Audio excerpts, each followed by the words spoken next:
Muy buenas noches a todos y bienvenidos al ciclo de charlas de la Fundación Felisa Rincón de Gautier. Gracias por estar de nuevo con nosotros luego de un breve receso para el mes de julio. Reiniciamos este mes de agosto con las charlas y estaremos así sucesivamente hasta el mes de diciembre. Como siempre, le agradecemos que nos acompañen y esto es posible gracias a la Asociación de Historia del Viejo San Juan y de la Fundación Felisa Rincón de Gautier. Las personas interesadas en recibir un certificado por la charla debe de indicarlo en el chat que desea el mismo para que se le envíe por correo electrónico.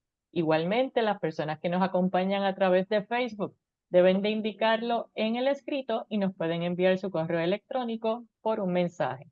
Como siempre, iniciamos dando la bienvenida a nuestra conferenciante, que esta noche es la doctora Mayra Rosario Urrutia, y iniciaremos con su biografía.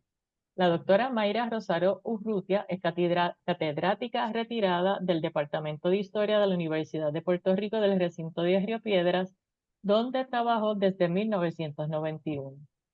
Ha ofrecido cursos sobre teoría y metodología de la historia, cursos graduados de diferentes temas históricos y dirige tanto propuestas de tesis, de maestría y de doctorado. Fue directora del departamento, coordinadora de programas graduados de historia y miembro de la Junta de Síndicos de la Universidad Central de Bayamón. Colabora en el recinto de Ciencias Médicas de la Universidad de Puerto Rico y en un curso con énfasis en medicina tropical, así como en el Centro de Estudios Avanzados de Puerto Rico y del Caribe. Sus investigaciones giran en torno a temas sobre la prohibición del alcohol en Puerto Rico, la criminalidad en el Puerto Rico del siglo XX, la ciudadanía estadounidense, el ascenso y descenso del Partido Popular Democrático, el protestantismo histórico, los homicidios seguidos por suicidios, la historiografía de Fernando Picó y el impacto social de las enfermedades, epidemias y pandemias, entre otros. Es coautora de 5 libros de texto sobre la historia de Puerto Rico y la política exterior de los Estados Unidos y la historia de Puerto Rico. En el 2018 publicó su libro titulado La epidemia reinante, llegada, difusión e impacto de la influenza en Puerto Rico 1918 a 1919 de Ediciones Laberinto, tema del cual ha ofrecido diversas entrevistas y múltiples conferencias locales e internacionales. Con ustedes, la doctora Mayra Rosario Urrutia, y que disfruten de la charla. Buenas noches. Muy buenas noches y muchas gracias por estar aquí, ¿no? Esta noche, pues, decidí escoger este tema, que es un tema que yo vine trabajando hace tiempo. Les voy a explicar un poco antes de comenzar, porque resulta bien interesante, a mí me resultó bien interesante cuando una vez fui a la Fundación Muñoz Marín y encuentro, miren, era una cosa así, un paquete de carpetas, ¿verdad? Ustedes saben lo que es el carpeteo, porque eso, ¿cómo se llama? Es algo que todos ustedes lo conocen, ¿no? Pues es bien interesante cómo cuando vi aquellas carpetas que estaban allí, no eran las carpetas usuales. ¿Cuáles son las carpetas usuales? Acaban de desclasificar hace ya un tiempo, hay muchas en el archivo general, otras pues las personas ¿verdad? Víctimas del carpeteo se las han llevado, pero estas eran diferentes. Hay una cosa interesante en un libro que escribió José Martínez Valentín, donde dice el fichar y cito, el fichar y encarpetear a personas sospechosas de cometer algún delito surge de manera oficial luego del atentado para asesinar al gobernador Robert Gore en su residencia de verano de Jajome Alto en 1933. ¿Está bien? Y por ahí, pues miren, los libros que, ¿cómo se llama? Que han salido y que de hecho le voy a mandar todo eso luego a Hilda, ¿verdad? A mí el más que me gusta es este que se llama El Carpeteo, pues habla muy bien de todo este proceso, pero estas carpetas de las que yo le voy a hablar hoy no tienen que ver nada con eso. Son policías carpeteando a policías, ¿no? Entonces, cuando yo encontré eso, les confieso, ¿no? Yo presenté algo hace muchos años bueno, muchos años, 2004, en el 2004 en Canadá. Y entonces cuando llegué allí, como que tenía la preocupación de decir los nombres de las personas, ¿verdad?, que habían carpeteado. Y allí el público, que había un montón de puertorriqueños, ya se pueden imaginar, dijeron, no, no, no, no, no, no, no, hay que decir el nombre, hay que decir el nombre. Pero ya yo lo había consultado con gente y esos son documentos públicos, así que no importaban. Así que sobre eso es que le voy a hablar. Estrictamente confidencial, sociabilidades prohibidas de la Policía Insular entre el 1945 al 1952. Y empiezo. Desde mediados de 1940 y principios de los 1950, a requerimiento del jefe de la Policía Insular de Puerto Rico, se inició una serie de investigaciones, y cito, para determinar la conducta, reputación, honorabilidad y actuaciones, ¿verdad?, de jefes de distrito y otros policías de menos rango sospechosos involucrados en actividades ilegales, principalmente en el lucrativo negocio de juegos prohibidos, ¿verdad? Y eso ustedes saben lo que son juegos prohibidos, como era la bolita, que primero no era ilegal y después se convirtió en ilegal, ¿no? Los contenidos de esta documentación se basan en interrogatorios que llevan a cabo agentes del cuerpo a testigos identificados con una clave. Entre ellos hay jueces, hay inspectores de escuela, hay fiscales, hay sacerdotes, comerciantes y respetables ciudadanos comunes. Los informantes detallan conductas consideradas como indeseables de los miembros de la uniformada durante sus horas de trabajo y ocasiones fuera de las mismas. Las conductas que laceraban la honorabilidad, dignidad y la buena reputación de la policía no solo se circunscriben a juegos ilegales y abandono del servicio, sino que incorporan el mal uso del lenguaje, contraer deudas, la incursión en otro tipo de ilegalidades, tales como sobornos, ¿verdad?, la tendencia, la tolerancia con violaciones a la ley y comportamientos reprochables a los valores morales. Las carpetas catalogadas como informes estrictamente confidenciales, ¿verdad? Eso es lo que dice en la carpeta de cada una de ellas. De ninguna forma representan una generalización de comportamiento policial. Son casos derivados de las normas que se irán sometiendo al gobernador Luis Muñoz Marín al asumir la gobernación en el 1948 y en espera de su determinación. Mi propósito es utilizar unos documentos que fueron confeccionados para el fin específico de registrar actividades ilegales de individuos concretos que pertenecen a la policía por la misma policía para cuestionarlos. Además, en otras direcciones ajenas a las que los originaron. Esto debido a que a través de la observación de conductas y prácticas de sociabilidad contrarias a las esperadas, los interrogados nos remiten a detalladas redes de ilegalidades comunitarias que operan en el distrito al cual están adscritos, ¿verdad? Ya tú puedes conocer algo más amplio de lo que está ocurriendo en términos ilegales, dependiendo de dónde venga cada uno de los policías. La lectura del contenido de estos documentos excepcionales nos remite a controvertibles lugares de sociabilidad para establecer una mirada por donde transitan policías amigos, enemigos, amantes, raqueteros, abusadores y seductores.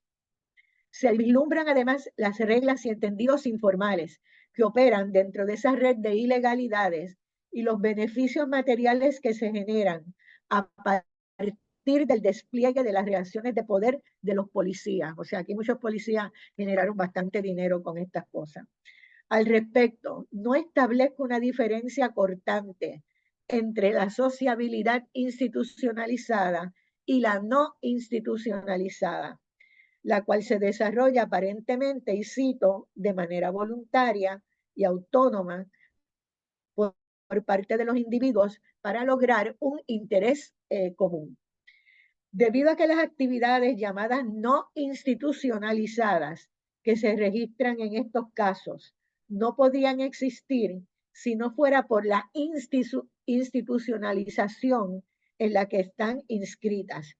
O sea, están haciendo lo contrario de lo que se debe, a eso es lo que se refiere, ¿no? Además, la vigilancia estatal se adentra y se detiene en las conductas y preferencias sexuales de los imputados. Así que las cosas también se van tomando muchos giros, ¿verdad? En lo que es considerado incorrecto mediante un lenguaje de censura que revela la moralidad apropiada que se espera de ellos. Es por eso que el concepto de sociabilidad que utilizo es uno movible, compuesto por diferentes niveles de interacciones y prácticas que operan dentro de una misma temporalidad, ¿verdad? Que son los años que le dije, y a su vez revelan la complejidad de las identidades, en este caso de los policías que son fichados. Los patrones de sociabilidad de estos policías se presentan como la capacidad de algún grupo humano para interactuar en diferentes planos y con una pluralidad de fines. Así que aquí uno se adentra, ¿qué cosa? Uno se adentra al comportamiento humano. Y el comportamiento humano es complejo, no es solamente, ¿verdad? Lo que se espera del comportamiento o lo que se traduce con conceptos como legales, ilegales, soborno o ser una persona que no comete ese tipo de violaciones. Así que vamos a ver ese conjunto. Vamos a ver lo que es una cartografía del desorden. Y cuando hablo de esta cartografía, es una estrategia, ¿verdad?, que permite organizar y presentar la información y los pensamientos complejos. Tú puedes irlos estableciendo en el lugar donde tú estás concentrándote o estudiándote, ¿no? Entonces, aquí tú vas a ver que se van ¿cómo se llama? A describir por elementos que son verbales, algunos no son verbales, como por ejemplo cuando se retratan las cosas, ¿verdad? Aunque aquí no hay mucho retrato ni mucho aspecto visual, como en otros casos, como son las otras carpetas, ¿verdad? Las carpetas que desclasificaron ya hace unos años. En el conjunto de casos se alude a más de una treintena de pueblos con graves problemas de orden público y a policías que se les acusa por tener su servicio en completo estado de abandono. Los pueblos se construyen como microcosmos del desorden para resaltar o responsabilizar a la policía por la precariedad de su estado. Por ejemplo, en Río Grande no había existido desorden hace tiempo, nunca había existido una situación tan mala como ahora, y eso es una cita, ¿no? Otra cita, el pueblo de Isabela se encuentra perdido, se juega la bolita en todas partes, en las calles hay varias casas de juego, hay una casa frente a la plaza, la cual usan como casa de sí, donde frecuentan mujeres de mal vivir. Hay una situación caótica. En otra carpeta dice, en Río Piedra, el juego de la bolita y la fabricación de ron clandestino constituyen un desorden. La prostitución tiene perdida la plaza del mercado de Río Piedras. En San Lorenzo, el juego campea por su respeto y el ron cañita es una cosa horrible. Mientras que en el pueblo de Loíza, y cito, el juego de bolita funciona allí en gran escala. Hay una casa de prostitución, que en el barrio Miñi Miñi hay un alambique en casi todas las casas, que en ese barrio lo que hay es un desorden, que la gente se está muriendo de tanto ron y que el sargento está cogiendo dinero de esos alambiqueros. Esos son ¿verdad? De las descripciones que uno encuentra en las carpetas. Las idas y venidas de los policías por espacios y lugares en donde se llevan a cabo actividades delictivas, ocasionan la alarma y provocan las quejas que abren la investigación. La mayoría de los policías vigilados se relacionan consistentemente con personas que operan al margen de la ley y muchos de ellos reciben beneficios materiales a cambio de una política de no intervención. Yo te veo, pero no te voy a denunciar, pero me das tanto. ¿Okay? De hacérselos de la vista larga, de permitir que a ciencia y paciencia de la policía se promuevan las actividades. Al parecer, recoger dinero semanalmente de los banqueros era una actividad lucrativa. Se alega que el jefe de Río Piedra, Guillermo Luis Luciano Salvá, recogía mensual entre 400 y 500 dólares de los banqueros. Se desprende que la protección de cada jugada podía fluctuar entre 10 dólares y 30 dólares. Y a los que endosaban dicha práctica de coger dinero se les conocía despectivamente como cogioqueros. Una palabra ahí que se decía en esa época, ¿verdad? A su vez, estas tres actividades que eran el juego ilegal, la prostitución y la fabricación de ron ilegal, eran las que generan gran parte de los ingresos de la economía informal del distrito y son la base para amasar pequeñas fortunas, adquirir objetos de consumo fuera del poder adquisitivo de la gente del pueblo, como automóviles que evidentemente llaman la atención y dan lugar a qué? A rumores y a la difusión de chismes. ¿Cómo esa persona pudo conseguir un automóvil, verdad? Son las preguntas que rondan por allí. Los pueblos se convierten en un centro de conjeturas y de sospechas.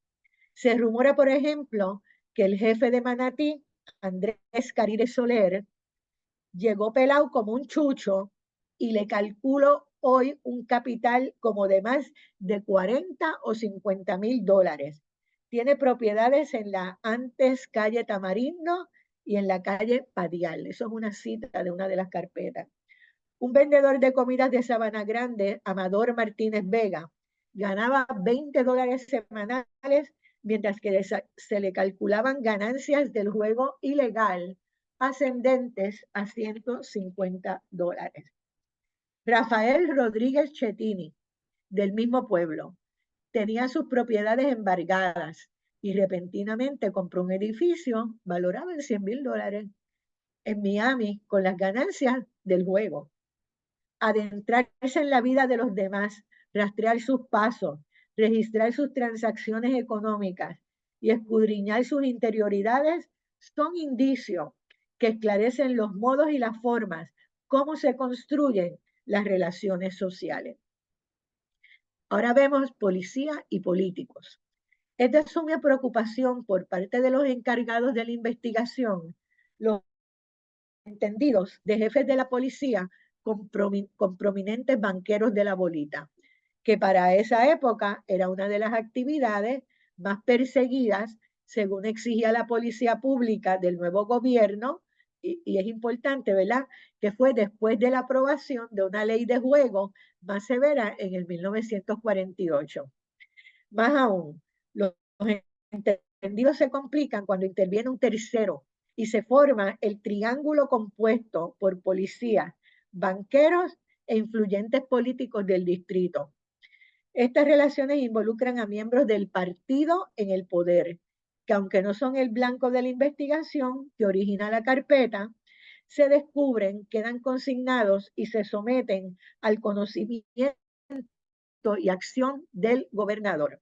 Esos miembros del partido en ocasiones se alega que participan de lleno en las actividades ilegales como dueños de bancas.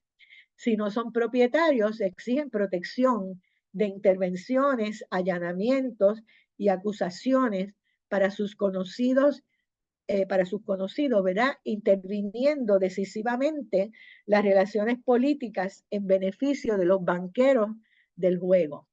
Policía y políticos se encubren unos a otros, se defienden, desarrollan lazos de amistad, crean códigos del silencio, tecnicismo, tácticas dilatorias a la hora de pruebas concretas en los arrestos y en los tribunales. Vemos cómo mediante las actividades de los jefes se crean entendidos alternos, tanto con delincuentes como con otros policías de menor rango, que se convierten en aliados y en intermediarios. La situación en Isabela es crítica, debido a la negligencia de la policía en el servicio bajo el mando del teniente Jacobo Cebollero, con actividades ilegales como el juego, aunque se recalca que no hay dudas de que es un caballero. Su problema es que está dominado por los líderes políticos del partido, el alcalde, que era Justo Méndez Cabrera, y un representante, que era Santiago Polanco Abreu, y por una esposa que para victimizar al policía reiteradamente se repite que él es infiel con una serie de individuos. Una esposa que se enteró por su esposo de un allanamiento y se lo avisó con anterioridad a su amigo el banquero Pedro Ruiz, siendo objeto de críticas públicas. Aunque no hay pruebas concretas de que acepta dinero proveniente de actividades ilegales, es evidente en las declaraciones su indiferencia en contra de las 3 casas de juego que existen en el pueblo. Las casas de juego, además de prohibidas, son espacios de sociabilidad ordinaria, difundidos por toda la isla, asociados con el ocio, la bebida, la cohesión del grupo que las dirige y los conflictos cuando no se cumple con el pago de los premios con los apostadores. Las calles, parques, edificios públicos y privados también se subrayan como lugares de encuentro que se resignifican el día de la tirada del número de la lotería, ya que convocan a los jugadores y curiosos interesados en saber quién se llevó el premio. El asunto es que 2 de los banqueros más grandes de Bolita son importantes líderes y donantes del partido. Estos a su vez son amigos del alcalde y del representante, quienes a su vez son amigos del teniente y se inmiscuyen en los casos de la policía. En esa población, que supuestamente era donde más se jugaba, era también donde menos casos se procesaban, si se comparaba con pueblos más pequeños del distrito. Isabela se describe como una olla de grillos y propensa a muchos chismes. Se sugiere que toda la fuerza policíaca sea trasladada, en especial el teniente y un cabo que trabaja muy cerca de él, llamado Juan Santiago. Al jefe de distrito de Río Piedra, Guillermo Luis Luciano Salvá, se le lanzan imputaciones de recibir favores de banqueros y dueños de casas de lenocinio. De los interrogatorios surgen los nombres de los banqueros más poderosos de sus bancas, su ubicación y de la amistad y encuentros de Salvá con ellos, a quienes algunos eran una persona culta. Se alega que Enrique Tonge, alias Ney, es amigo de Salvá y tiene un bar en la Plaza del Mercado conocido como el Danubio Azul, donde hay prostitutas y chulos. Otros hoteles de prostitución son el Oriente y el Victoria. Estamos hablando de Río Piedras todavía. Si algún policía arrestaba a una prostituta, el jefe le advertía que no lo hiciera o lo sacaba de la demarcación. Lo mandaba a una esquina caliente y dicho oficial estaba amenazado por la policía y por el alcalde, de quien era íntimo amigo. La vigilancia de las movidas del jefe de Río Piedras desentraña las redes de sociabilidades prohibidas en la que está inscrito. El jefe visitaba a Porfirio Díaz, quien es el dueño de la banca Atenas, localizada en el barrio Capetillo. Lo ven en íntima tertulia con el administrador de bancas, Rafael Peña, en el Parque de Convalescencia de Río Piedras. Por otro lado, alega que se codea con el administrador de la banca llamada La Diabla. Finalmente, y luego de evidenciar sus transacciones, el jefe es trasladado al pueblo de Orocovis. La industria más floreciente en los pueblos del distrito de Mayagüez se alegaba que era el juego ilegal. En el área oeste, los banqueros principales son líderes políticos solventes que a la vez ayudan económicamente al partido. Son personas influyentes, como el alcalde de San Germán, Lisandro Lugo, y el de Sabana Grande, Gonzalo Almodóvar, quien se consideraba uno de los banqueros más grandes de Puerto Rico. Su esposa, Rafaela Vélez, operaba independientemente el mismo tipo de negocio. A juicio del testigo, toda la policía recibía prebendas de los boliteros. Se declaraba que en el racket participaban funcionarios judiciales, legisladores y ejecutivos municipales. Cabe recalcar que en 1940, cuando era candidato a alcalde de San Germán, Lisandro Lugo, fue arrestado por el fiscal de distrito de Ponce y acusado, y cito, de manipular una banca de bolita que movía más de $20,000 semanales. El acusado negó los cargos, aunque admitió que en un momento se había dedicado al negocio, pero lo había abandonado al aspirar a un puesto político. El alcalde de Sabana Grande, quien además tenía vínculos con otros banqueros, era protegido por un reconocido senador, que ustedes han oído hablar de él, Luis Negrón López, y un ex juez, José Negrón López, hermano del senador, quien fue el que le solicitó al sargento, que era Aristides Ferrer, y a un cabo, que no lo persigan mucho, refiriéndose a los banqueros. El sargento tenía amistad con individuos que vivían al margen de la ley, utilizaban sus autos, estaba en camaradería con los boliteros e instruía a los policías para que se hagan los de la vista larga. La indiferencia de la policía de la zona hacia la persecución de juegos y la íntima camaradería con los explotadores ocasionó un ambiente generalizado de sospecha que estigmatizaba a la policía del oeste en las declaraciones de los testigos. El jefe de distrito de Coamo, Luis Ramos, también fue blanco de rumores y de críticas públicas. Todo el mundo hablaba sobre su conducta. Tiene un ambiente muy malo en este pueblo. No hace nada, sino pendiente de la jugada. No para cogerlas, sino para jugar. Ramos abandonaba su servicio por jugar a lo prohibido en los baños de Coamo e iban hasta Ibonito a jugar a la gallera. Informantes delatan cómo en los barrios Santa Catalina y Pedro García de Coamo se sacaba alcohol clandestino a gran escala, sin que la policía tomara acción alguna. El caso de Ponce merece atención al respecto por la proliferación de los vicios del juego, la bebida, la prostitución y las drogas. El dueño de la imprenta que producía los boletos para el juego en Ponce, Juana Díaz y demás pueblos limítrofes, que era Luis Fortuño Janeiro, era la mano fuerte del alcalde de Ponce, Andrés Grillasca, e íntimo amigo de un juez de distrito, de fiscales y otros jueces. Ante la gestión de un allanamiento a la imprenta, el juez la detuvo por fallas técnicas en los documentos y cuando se expidió la orden nuevamente ya había desaparecido el material de la casa de su amigo. El testigo asegura que el teniente Aristides Ferrer y el dueño de la imprenta se visitaban en sus respectivas casas.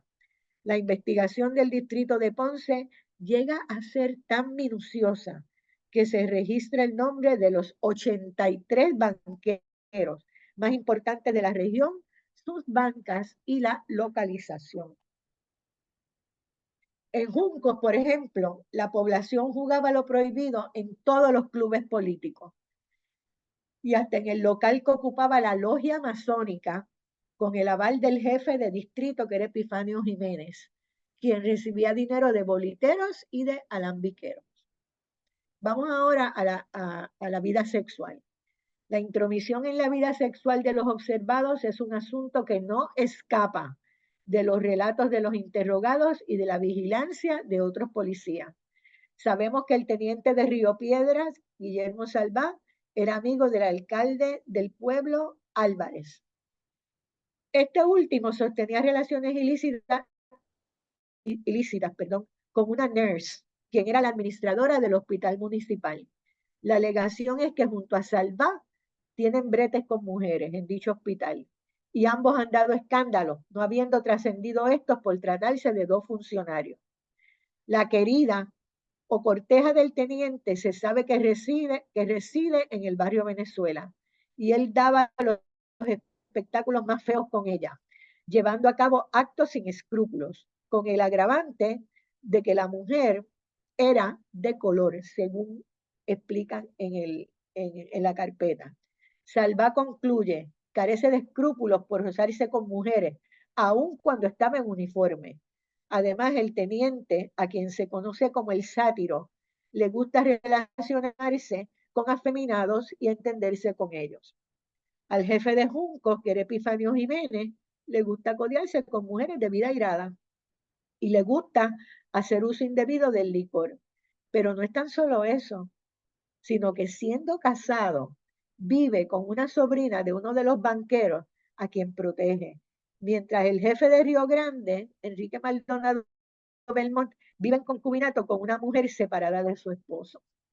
Todas las tardes, dicho oficial se mete a la residencia de la esposa del señor José Sosa Oliva y permanece allí hasta horas de la noche.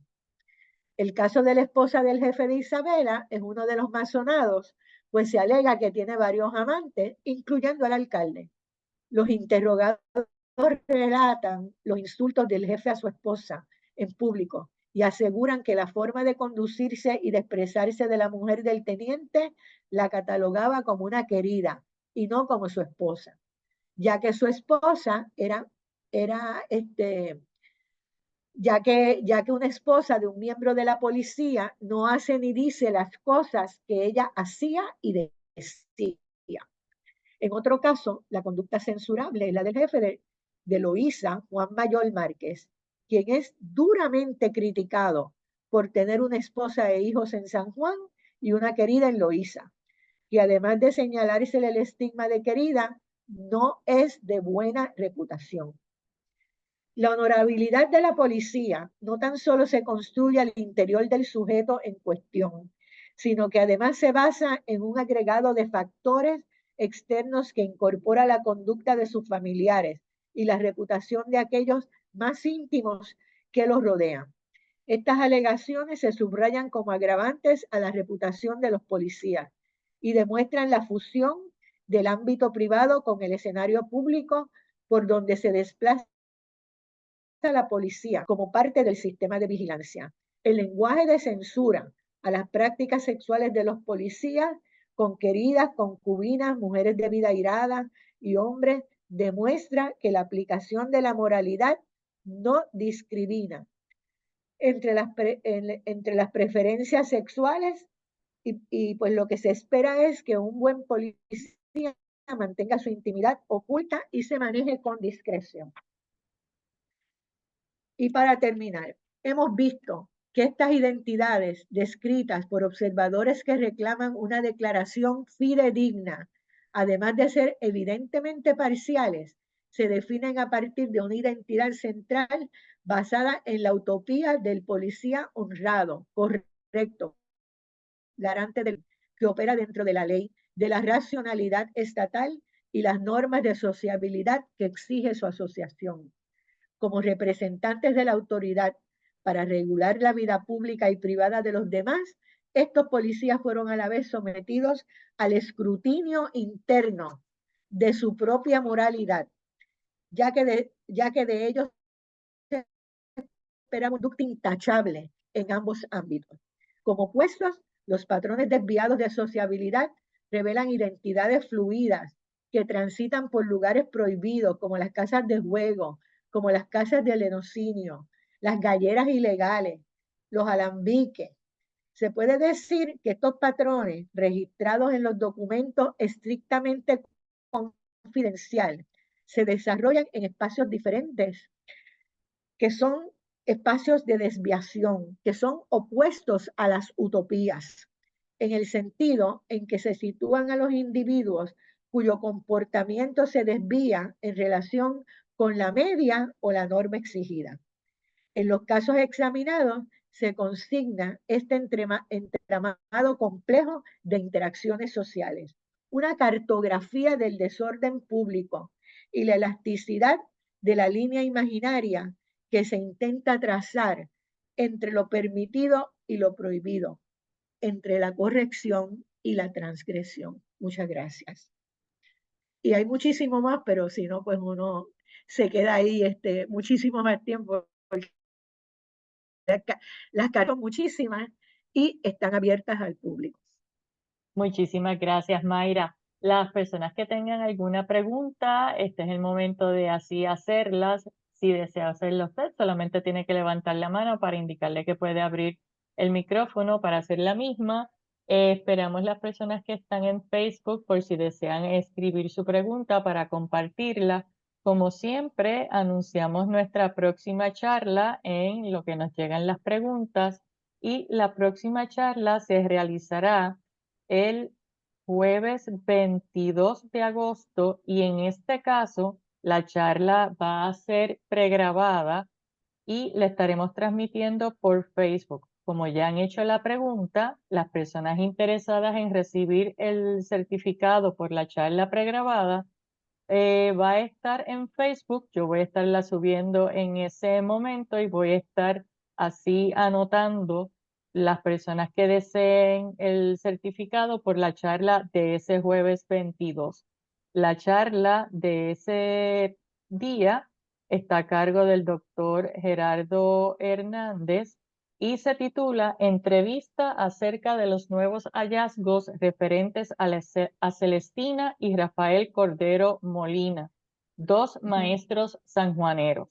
Así que saben que el 22 estaremos por Facebook. Retomamos nuevamente el 29 nuestras charlas virtuales y estará a cargo esa charla de Carlos Almodóvar del Servicio de Parques Nacionales y la charla que estará ofreciendo Carlos el 29 se titula Entre santos y santas en tiempos de guerra. Así que para esa charla pueden pedir el enlace desde ya a nuestro correo electrónico museofeliza@hotmail.com. Así que si alguien desea hacer alguna pregunta, este es su momento. Gracias a los que han solicitado el certificado, está anotado y lo estarán recibiendo en o antes del martes próximo. Así que, y como dijo la doctora Rosario, va a compartir luego los libros que pueden utilizar de referencia como los que ella estuvo utilizando en este momento. Así que tan pronto ella lo envía, lo compartiremos en nuestra página de Facebook. Así que, bueno, vamos a ver si tenemos preguntas o comentarios.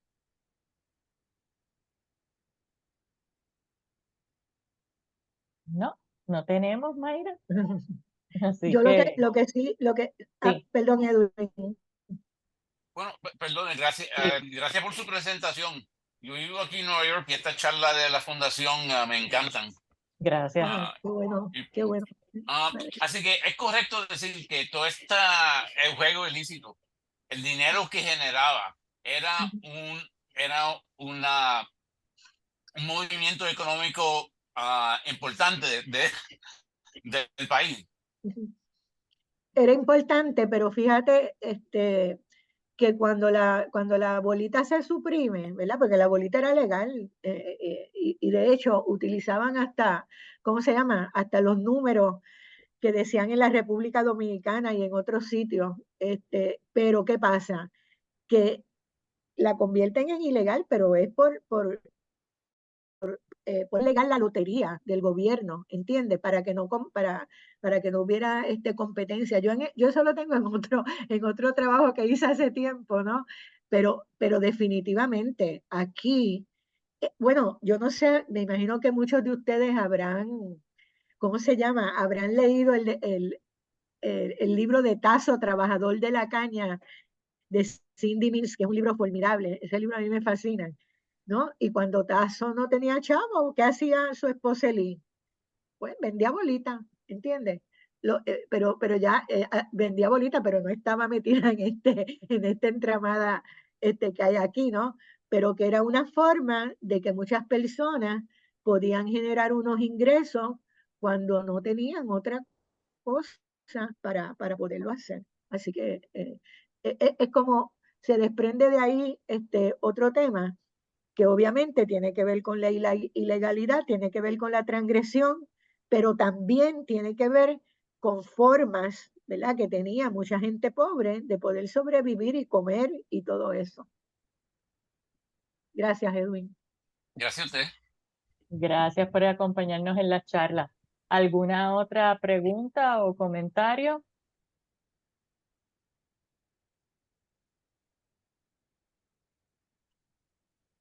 No, no tenemos, Mayra.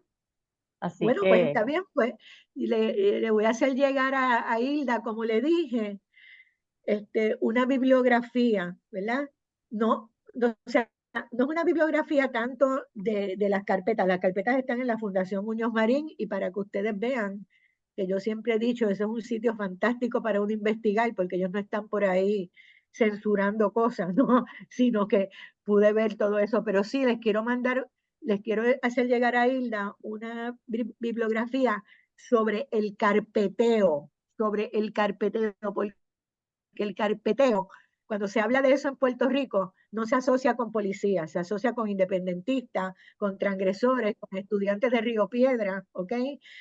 Entonces, pues por eso es que quiero que ustedes vean cómo esto rompe con todo lo que, ¿cómo se llama? Con todo lo que nosotros escuchamos y estamos acostumbrados.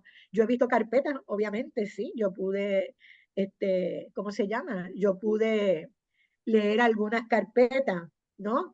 Y entonces a veces pues dicen cosas que son absurdas, tú sabes. Eh, y a veces a mí me llaman algunas personas que han visto carpetas y me dicen, mira, tú sabes lo que dice tal carpeta, que tu tía escondía a los estudiantes en el sótano de humanidades para que la policía no ¿cómo se llama? No los arrestara. Tremendo, tú sabes, mira qué pecado más grande, ¿no? Después los escondía porque le tenían miedo a los estudiantes. Entonces vemos que van a haber de todo tipo de asuntos, todo tipo de cosas habidas y por haber. Así que pues les agradezco la presencia y espero pues otro día pues venir con otro tema. Y gracias, Hilda. muchas gracias, Mayra, y le envían saludos Glorilyn Olivencia. Ah, ok. Ok, Así muchas que, gracias.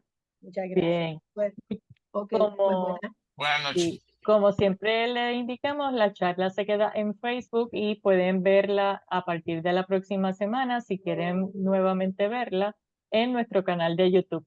Así que muchas gracias y muy buenas noches a todos. Les esperamos el jueves 22. Ok, muchas gracias. Bye.